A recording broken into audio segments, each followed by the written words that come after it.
Blur হয়ে যায়। আচ্ছা, আশা করি দেখা যাইতেছে না? ঠিক আছে। তো এটা হলো দশম অধ্যায়ের সেই ম্যাথটা। আমি এখানে কয়েকটা সূত্র লিখে রাখছি, তার আগে সূত্রগুলো দেখে নেবেন। গড় লোড, লোড ফ্যাক্টর এবং প্লান্ট ফ্যাক্টর। প্লান্ট ফ্যাক্টর মানে হলো গড় লোড এবং প্লান্ট রেটেড ক্যাপাসিটি, অর্থাৎ প্লান্টে যেতটুকু ক্যাপাসিটি দিবে ওইটা দ্বারা এই গড় লোডকে ভাগ করলে যেটা পাইবেন ওইটা হলো প্লান্ট ফ্যাক্টর। ঠিক আছে। আচ্ছা, লোড ফ্যাক্টর, গড় লোড এবং সর্বোচ্চ চাহিদা। গড় লোড মানে কি, যতগুলা সারাদিনে লোড হবে ওইটার যোগফল ডিভাইড বাই সময়। অর্থাৎ যদি 24 ঘন্টায় যদি মনে করেন যে 1 ঘন্টায় 2 কিলোওয়াট, যেমন মনে করেন যে 0 থেকে 5 ঘন্টায় 2 কিলোওয়াট, এখানে এটা হলো যে 230 নাম্বার 31 নাম্বার পেজে 4 নাম্বার উদাহরণটা। ঠিক আছে, আমি এখানে প্লট করছি, আপনারা দেখে নেবেন এখান থেকে। তো এখানে বলছে যে সময় 0 থেকে 5 ঘন্টায় 2 কিলোওয়াট, তারপরে 5 থেকে 6 ঘন্টায় 6 কিলোওয়াট, 6 থেকে 9 ঘন্টায় 20 কিলোওয়াট, এভাবে আর কি দিছে। তো এটা হলো যে লোড এবং সর্বোচ্চ উৎপাদন আর কি 1 ঘন্টায়, সরি সারাদিনে যেগুলো হবে সেইটা আর কি। যাই হোক, তো এরকম একটা প্রশ্ন থাকবে। আর একটা কথা বলি, বইটা না পড়লেও চলবে, কারণ সেখানে তেমন কিছু দেয় নাই। যদি আপনারা পারেন তাহলে 10.5 আর কয়েকটা আছে যেখানে লোড ফ্যাক্টর টেক্টর হাবিজাবি আছে, ওইটা পড়লে হবে। আমি বললি 10.8 একটু পড়ে নেবেন, এখানে কিছু প্রশ্ন আছে সেটা দেখতে হবে আছে এখানে। আর এই অধ্যায়টা না পড়লেও চলে, এখানে পাওয়ার প্ল্যান্টের হিসাব ছিল, এটা না পড়লেও চলে। আর এখানে কিছু আছে সূত্রমূত্র, এগুলো টাইপের কিছু ম্যাথ নাই, তবে এটা জানি না এটা আসবে কি না, আমার মনে হয় না আসবে, তারপরেও বলে দিলাম আগে। আমি পড়ছিলাম, তবে আমার মনে হয় না পড়তে হবে, এই ম্যাথগুলো জানতে পারলেই হবে। আচ্ছা, এরকম একটা টেবিল দেওয়া থাকবে, এখান থেকে ডেটাগুলো নিয়ে একটা গ্রাফ আঁকবেন, লোড ফ্যাক্টর পাওয়ার ফ্যাক্টর এগুলো হাবিজাবি বাই করতে হবে। ঠিক আছে, তাহলে এই গ্রাফ থেকে, এই লিস্ট থেকে কীভাবে ম্যাথ সলভ করতে হয় সেটা দেখাই দিই। আচ্ছা, এখানে দিছে সময় 0 থেকে 5 ঘন্টা, 5 থেকে 6 ঘন্টা, 6 থেকে 9 ঘন্টা, এগুলো বিয়োগ করবেন। বিয়োগ করার পর দেখবেন 6 থেকে 9 ঘন্টা, তার মানে কি ডিফারেন্সটা কত, 3 ঘন্টার। এখানে 9 থেকে 18 ঘন্টার, ডিফারেন্সটা কত, 9 ঘন্টার। এবং 18 থেকে 21, এখানে হলো পার্থক্যটা হলো 3 ঘন্টার, এবং এটা হলো যে 21 থেকে 24 পার্থক্য হলো 3 ঘন্টা। আচ্ছা, এতটুকু বুঝলাম। এখন আমাকে প্রথমেই প্রশ্ন বলে দিয়েছিল যে লোড কার্ভটা অঙ্কন করতে। লোড কার্ভটা আমরা অঙ্কন করব। এই যে লোড কার্ভটা এরকম, এখানে কিছুই না, জাস্ট আঁকি দিবেন। ম্যাথগুলো অনেক সহজ, শুধু বুঝতে পারলে হবে আর কোনটা কোথায় বসাইলে হবে। ঠিক আছে, এই বরাবর ওয়াই বরাবর থাকবে হইলো লোড, আর এক্স অক্ষ বরাবর থাকবে হলো সময়। ঠিক আছে, এখানে আমার 2 ঘন্টা, 4 ঘন্টা, 6 ঘন্টা, 8 ঘন্টা, ডট 24 ঘন্টা সময়। আর এদিকে হলো যে 2 থেকে 20, মানে সারাদিনে এখানে যে ইয়েটা দেখতেছেন লোড কিলোওয়াট, 2, 6, 20, 0, 12, 18। ঠিক আছে, তো আমাদের যে লোড আছে এটা 24 ঘন্টার মধ্যে, এই যে দেখেন 21 থেকে 24 সবগুলোর ক্ষেত্রেই এখানে একটা কমন বিষয় হলো যে এই যে সময়টা লেখা থাকবে না, এই সময়টা যে ঘন্টায় লেখা থাকবে, সময়টা যেটা লেখা থাকবে এটা সবসময় 24 ঘন্টা হবে। এখানে যতই পরিবর্তন থাকে না কেন লাস্টের দিকে যায় 24 হবে, অর্থাৎ 24 ঘন্টার একদিনের লোড হিসাব করবেন আর কি, এটাই এখানে বলা হয়েছে। ঠিক আছে, এই গ্রাফ দেখে আপনি দেখবেন যতগুলো পেজ উল্টান না কেন আপনি 24 ঘন্টা পাবেন। অনেক সময় মাস টাস পাইতে পারবেন, তবে এই বইয়ে আমি মাস দেখি নাই, খালি 24 ঘন্টায় দেখলাম। তো 24 ঘন্টার ভিতরে যতগুলো লোড উৎপাদন হয় সেইটা এখানে নির্ণয় করতে হবে। তাহলে আমার লোড হলো 2, 6, 20, 0, 12, 8। ঠিক আছে, আমি আঁকলাম এখানে, এই দিক দিয়ে আমার সময়, এই দিক দিয়ে আমার লোড। ঠিক আছে, প্রথম 2 ঘন্টায়, মানে প্রথম 5 ঘন্টায়, 0 থেকে 5 ঘন্টায় আমার লোড কত হলো, 2 কিলোওয়াট বসাইলাম। এই যে এখানে 0 থেকে 5 ঘন্টা, এই বরাবর 5, এটা হলো 6। ঠিক আছে, এখান থেকে এই পর্যন্ত হলো 4, আর মাঝখান বরাবর 5, এবং 6, মানে এখানে 2 ঘর করে নিয়েছি, 2, 4, 6, 8, 10 এভাবে নিয়েছি আর কি। তাহলে 0 থেকে 5 ঘন্টা হলে আমার লোড হয় 2 কিলোওয়াট। ঠিক আছে, এই কি বলে বইয়ের ভিতরে এরকম গ্রাফটা আঁকা নাই, অন্যরকম আঁকা আছে। আমি এটা বোঝার সুবিধাতে আঁকছি, লাস্টে এগুলো আঁকি নিলে বইয়ের মতন দেখাবে আর কি, এরকম যায় এই দাগটা মুছে ফেলবেন, এরকম যাবে আর কি, আপনি করলে বুঝতে পারবেন। আমি শুধু বোঝার সুবিধাতে আঁকছি। তাহলে কি হলো, এখানে 0 থেকে 5 ঘন্টায় আমার 2 কিলোওয়াট। হ্যাঁ, আবার এই 5 থেকে 6 ঘন্টার মধ্যে 6 কিলোওয়াট। এই দেখেন পার্থক্যটা কত, 0 থেকে 5 ঘন্টায় 2 কিলোওয়াট পাইলাম, এবং 5 থেকে 6 ঘন্টায় 6 কিলোওয়াট, অর্থাৎ 1 ঘন্টায় 6 কিলোওয়াট উৎপাদন হয়েছে আর কি। 5 থেকে 6 ঘন্টায় 6 কিলোওয়াট উৎপন্ন হয়েছে, মানে 1 ঘন্টায় আর কি। তারপরে এখান থেকে কত হলো, 6 থেকে 9, এটা হলো যে 6, 8, 10, এই 10 আর 8 আর 10-এর মাঝখানে কত, 9। তাহলে 6 থেকে 9 ঘন্টার মধ্যে আমার 20 কিলোওয়াট, যেটা হলো আমার সর্বোচ্চ।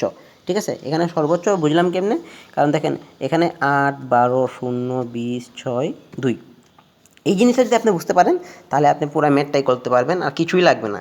এই ভিডিওটা যদি আপনি ভালোভাবে একটু সময় নিয়ে দেখেন তাহলে হয়তো হয়ে যাবে, আর বইও পড়া লাগবে না, বইয়ে এগুলাই দেওয়া আছে হাবিজাবি। যাই হোক, তাহলে আমার সর্বোচ্চ লোড হলো 20, ব্যাটারি চার্জ নেই, সর্বোচ্চ লোড হলো 20 আর সর্বনিম্ন লোড হলো 2, ঠিক আছে। তো আমি 6 থেকে 9 ঘন্টার মধ্যে 20 কিলোওয়াট পাইলাম। আবার এখান থেকে 9 থেকে একদম 18 পর্যন্ত গ্রাফে যদি যাই, এই যে 9 থেকে 18 মানে 9 ঘন্টায় কোনো বিদ্যুতের উৎপাদন হয় নাই, সে কারণে এটা একদম জিরো বরাবর, এক অক্ষ বরাবর জিরো হয়ে গেছে, ঠিক আছে। তারপর এখানে কি বলছে 18 থেকে 21 ঘন্টা, অর্থাৎ 18 থেকে 21 হলে 3 ঘন্টা, 3 ঘন্টায় উৎপন্ন হয়েছে 12 কিলোওয়াট। 18 থেকে 21, এখান থেকে 12 কিলোওয়াট, এবং এই 21 থেকে 24 ঘন্টা, এই 3 ঘন্টার মধ্যে উৎপন্ন হয়েছে 8 কিলোওয়াট, যেটা আমার গ্রাফে এই টেবিলে দেওয়া আছে। আমি জাস্ট গ্রাফে বসাই দিলাম, গ্রাফটা ঠিক এরকম হয়, এরকম হবে, কিন্তু আমার আঁকার জন্য সুন্দর হয় নাই, তো আমি আশা করি আপনাদেরকে বুঝাইতে পারছি, ঠিক আছে। এটা হলো প্রথম প্রশ্নের উত্তর। এখন দ্বিতীয় প্রশ্নের উত্তর বলছে লোড কার্ভ হতে লোড ফ্যাক্টর নির্ণয় করতে। এখন লোড ফ্যাক্টর নির্ণয় করতে হলে আমাদের কী দরকার হবে, সূত্র লাগবে। তাহলে সূত্র যে নিয়ে নিলাম, লোড ফ্যাক্টর ইকুয়াল টু গড় লোড বাই সর্বোচ্চ চাহিদা, ঠিক আছে, গড় লোড বা সর্বোচ্চ চাহিদা। এখন গড় লোড আমরা বাইর করতে হলে আমাদেরকে সর্বোচ্চ উৎপাদনটা বাইর করতে হবে, অর্থাৎ আমি একদিনে কতটুকু উৎপাদন করতে পারতেছি। তাহলে সেটা কীভাবে বাইর করব, সেটা হলো যে এই যে এগুলো সবগুলোর যোগফল, এগুলো সবগুলোর যোগফল আর কি, ঠিক আছে। এই দেখুন আমি করছি 5, সময় হলো 5 ঘন্টা, উৎপন্ন হলো কত 2 কিলোওয়াট, অর্থাৎ 5 দুগুণে 10 কিলোওয়াট। সময় হইল, পার্থক্য হলো 1 ঘন্টা, তাহলে 6 × 1 মানে 6 কিলোওয়াট। তারপরে সময় হলো 6 থেকে 9 ঘন্টা, অর্থাৎ 3 ঘন্টা, 3-এর সাথে 20 গুণ দিবেন, যেটা হবে 60, সেটা 60 ডাইরেক্ট এখানে বসাই দিবেন। এখানে পার্থক্য কত, 9 থেকে 18 হলে পার্থক্য হলো 9 ঘন্টা, 9 থেকে 0 দ্বারা বিয়োগ করবেন, এখানে দেখে নিলে বুঝতে পারবেন আর কি। একইভাবে 18 থেকে 21 ঘন্টার মধ্যে পার্থক্য হলো 3 ঘন্টা, 3কে 12 দ্বারা গুণ করবেন, যোগ, তারপরে 21 থেকে 24 ঘন্টার মধ্যে পার্থক্য হলো 3 ঘন্টা, এই 3 থেকে 3-এর সাথে 8 গুণ দিবেন, সবগুলো যোগ করলে একটা নির্দিষ্ট ভ্যালু পাইবেন, ঠিক আছে। ভ্যালু পাইলে সেই ভ্যালুটাই হবে আপনার সারাদিনের উৎপাদন শক্তিটা। এখানে আমি এটাই করছি, দেখেন 5 × 2 + 6 × 1 + 20 × 3 + 0 × 9, এই ভ্যালুটা তো 0 হয়ে যাবে, 12 × 3 এবং 8 × 3। কারণ কেন, কারণ যে সময়ের পার্থক্যটা, এই জিনিসটা, এই গ্রাফটা যদি বুঝতে পারেন, বেশিরভাগ ক্ষেত্রে ম্যাথগুলো গ্রাফ নিয়েই করছে, ঠিক আছে। তো এগুলো যদি আপনি বুঝতে পারেন ম্যাথগুলো একদম ইজি হয়ে যাবে। আচ্ছা, তাহলে এতটুকু গেল। এখান থেকে আমি সর্বোচ্চ যেটা মান আছে 24 ঘন্টায় মোট শক্তি আর কি, যতগুলো কারেন্ট উৎপন্ন হয়েছে সেটা হলো যে 24 ঘন্টার মধ্যে 136 কিলোওয়াট, যেটা আমার 3 নম্বর প্রশ্নের উত্তর। 3 নম্বর প্রশ্নের উত্তর বলছিল যে ব্যবহৃত মোট শক্তির পরিমাণ নির্ণয় করো। সবগুলা যোগফল এভাবে করবেন, 5 × 2 + 6 × 1 20 × 3 + 0 × 9 12 × 3 + 8 × 3। এটা কেমনে আসলো, এই যে এমনি আসলো, অর্থাৎ 5 × 2 + 6 × 1 কেন, কারণ 5 এবং 6-এর মধ্যকার ডিফারেন্স হলো 1 ঘন্টা। একইভাবে 20 × 3, কারণ 6 এবং 9-এর মধ্যে পার্থক্য 3, আর 9 থেকে 18, এখানে 9 ঘন্টার পার্থক্য, কিন্তু এখানে ভ্যালু 0, এখানে কোনো শক্তি উৎপন্ন হয় নাই, কাজেই এখানে 0 হয়ে যাবে। আর ঠিক সবগুলা একই নিয়মে আসছে, ঠিক আছে। এটা একটু দেখে নেবেন, দেখলেই হবে। তবে ভিডিওটা একটু আস্তে করে দেখিয়ে নেবেন, 2-3 বার দেখবেন যদি নাই হয়, ঠিক আছে। তারপর আমরা কী বার করছি, 24 ঘন্টার মধ্যে মোট শক্তি বার করলাম 136 কিলোওয়াট, এটা হলো 3 নম্বর প্রশ্নের উত্তর। তারপর গড় লোড, গড় লোডটা কি, গড় লোড হলো যে সর্বোচ্চ উৎপাদন ডিভাইড বাই সময়, অর্থাৎ সারাদিনে আপনি কতটুকু, মানে 24 ঘন্টার মধ্যে কতটুকু বিদ্যুৎ উৎপন্ন করছেন সেইটা ডিভাইড বাই সময়। সময় সবসময় 24 ঘন্টা হবে গড় লোডের ক্ষেত্রে, ঠিক আছে। গড় লোড মানেই হলো 24 ঘন্টা থাকবে নিচে, আর হরে থাকবে সারাদিনে যতগুলা বিদ্যুৎ উৎপাদন করছেন সেইটা। তাহলে গড় লোড 136 ডিভাইড বাই 24, তাহলে 5.66 কিলোওয়াট। তারপরে লোড ফ্যাক্টর, লোড ফ্যাক্টরের সূত্র কী বলছিলাম, সেটা হলো যে গড় লোড ডিভাইড বাই সর্বোচ্চ চাহিদা। সর্বোচ্চ চাহিদা কত, আমার সর্বোচ্চ চাহিদা হলো এই গ্রাফের ক্ষেত্রে, এই টেবিলের ক্ষেত্রে সর্বোচ্চ চাহিদা হলো 20।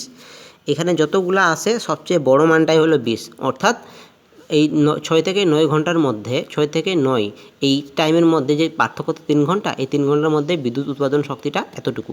কাজেই আমি এইটা এখানে বসাই দেবো, বসানোর পরে যেটা পাইমু সেটাই হলো আমার সর্বোচ্চ চাহিদা। আর সর্বোচ্চ চাহিদা, হ্যাঁ, সর্বোচ্চ চাহিদা। তাহলে সর্বোচ্চ চাহিদা বাইর করলাম, আমি গড় লোড জানি 5.66 বা 67 ডিভাইড বাই সর্বোচ্চ চাহিদা। সর্বোচ্চ চাহিদা যদি আমি ভাগ করি তাহলে পাই 0.28, এবং এটাকে যদি আমি 100% দ্বারা গুণ করি তাহলে পাবো 28%, যেটা আমার লোড ফ্যাক্টর পার্সেন্টেজ আকারে আসবে। এই হলো এগুলার অঙ্কের নিয়ম। বাদবাকিটা সবগুলা সেম, ঠিক আছে, সবগুলাই সেম। আপনারা যদি একটু বাসায় নিজে থেকে এই ম্যাথটা, এই উদাহরণ 4টা করতে পারেন, তাহলে বাদবাকি ম্যাথগুলোও করতে পারবেন। তেমন মানে আহামরি কিছু না, এই ম্যাথগুলো, এই দশম অধ্যায়ের ম্যাথটা একদম ইজি। এই সেই জন্য আর কি বিস্তারিত কিছু বললাম না, একটু দ্রুত ভিডিও করছি, ব্যাটারি চার্জও নাই। আর জানি না, এখানে জলদি শেষ না করলে, বেশি বড় হইলে ভিডিও লাস্টে হোয়াটসঅ্যাপে দেওয়া যায় না ভাই, কী বলে, পাঠানো যায় না, যার কারণে। আর যদি তারপরেও ডাউট থাকে আমাকে আবারও বলবেন, ভিডিও কলে বুঝিয়ে দিব। এরকম ভিডিও করিয়া পাঠাইলে পরে এই মেমোরিতে জায়গা থাকে না। যাই হোক, আশা করি বুঝতে পারছেন। ম্যাথের নিয়মগুলো এরকমই, ঠিক আছে। খালি লোড ফ্যাক্টর আর গড় লোড, প্লান্ট ফ্যাক্টর, এগুলোর সূত্রটা জানলেই হবে, আর কিছু না।